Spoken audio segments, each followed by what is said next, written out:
हरिओम प्रिय दर्शकों, इस वीडियो में हम जानेंगे छठ के बारे में।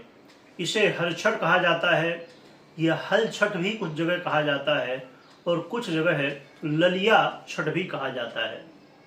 तो अलग अलग प्रदेशों पर अलग अलग नामों से जाना जाता है। ये भाद्रपद कृष्ण पक्ष के षष्ठी को मनाए जाने वाला व्रत त्योहार कहलाता है। इस दिन माताएं व्रत रखती हैं और प्रातःकाल स्नान आदि से निवृत्त होकर व्रत रखती हैं और उसके बाद फिर पूजन भी होता है।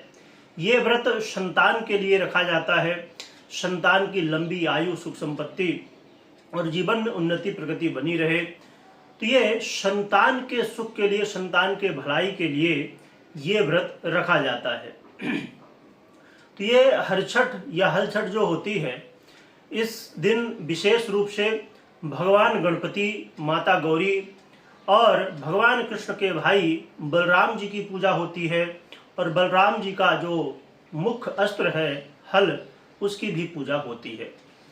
आज के दिन, हर छठ के दिन, लोग कुछ जगह अलग अलग नामों से, जिसे कुसा भी कहते हैं या कुश कहते हैं, उसे कांस भी कहा जाता है। हरा हरा होता है, लंबा सा, और उसके फूल सफ़ेद होते हैं उसे। और बैर जो होती है उसकी डार लाई जाती है और साथ में अलग अलग जगह और भी चीज़ें लगाई जाती हैं। इनको लगा के एक जगह छोटा सा तालाब भी कई जगह बनाया जाता है और फिर वहाँ पर इनको लगा दिया जाता है और लगाने के बाद पूजा की जाती है। इसके साथ में आज के दिन जो है तो विशेष रूप से गाय से, जैसे दूध हो गया, घी हो गया, दही हो गया, गाय से जो उत्पन्न चीज़ें हैं उनका भक्षण नहीं किया जाता है, यानी कि दही जैसे दूध नहीं खाया जाता है गाय का। आज के दिन भैंस का दूध हो गया, दही हो गया, घी हो गया, जो भी आप पूजा में इस्तेमाल करेंगे तो भैंस का करते हैं।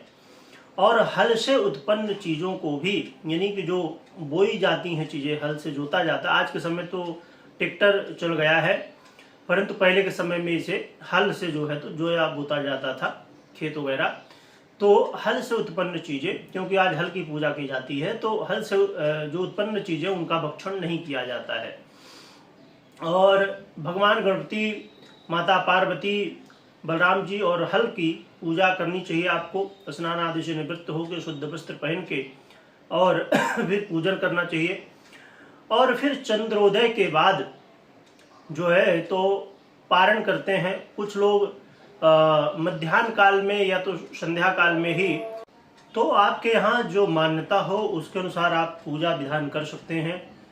और कुछ जगह पर 25 अगस्त को रविवार को मनाया जाएगा और कुछ जगह 24 अगस्त को। तो आपके यहाँ जो मान्यता हो उसके अनुसार आप कर सकते हैं। वैसे ज़्यादातर 24 तारीख को ही मनाया जाएगा, क्योंकि 25 तारीख को सुबह ही तिथि समाप्त हो जाएगी। तो जब आप पूजा करने जाएंगे तब तिथि नहीं रहेगी, सप्तमी लग जाएगी।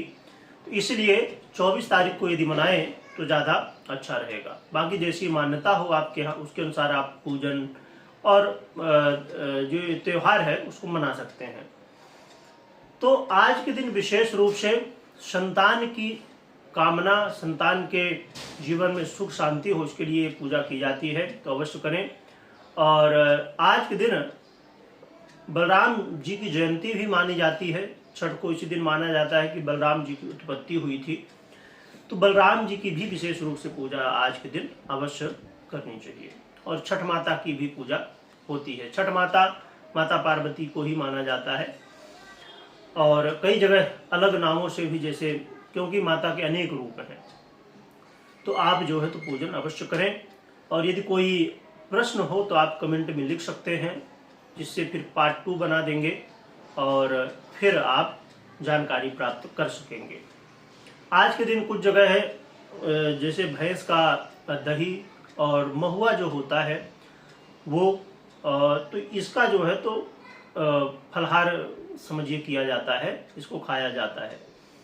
तो चंद्रोदय का समय क्या रहेगा? चंद्रोदय का समय रात्रि में 9:15 बजे रहेगा, परंतु हर एक प्रदेश में समय का कुछ 5 मिनट से लेके आधे घंटे का डिफरेंस रहता है।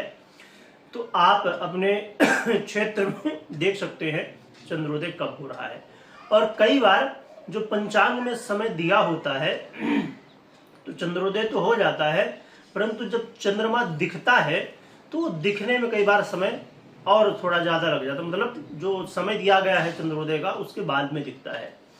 तो थोड़ा आप इस हिसाब से अपना समय बना के रखें कि आधा 1 घंटे, जैसे 9:15 की जगह 10 बजे तक भी यदि चंद्रमा दिखता है तो फिर पारण कर सकते हैं। जो लोग मध्याह्न काल या तो संध्या काल में करते हैं तो वो अपने हिसाब से कर सकते हैं। इसी तरह की व्रत त्योहार से जुड़ी हुई जानकारी प्राप्त करने के लिए चैनल को सब्सक्राइब करें। वीडियो देखने के लिए बहुत बहुत धन्यवाद।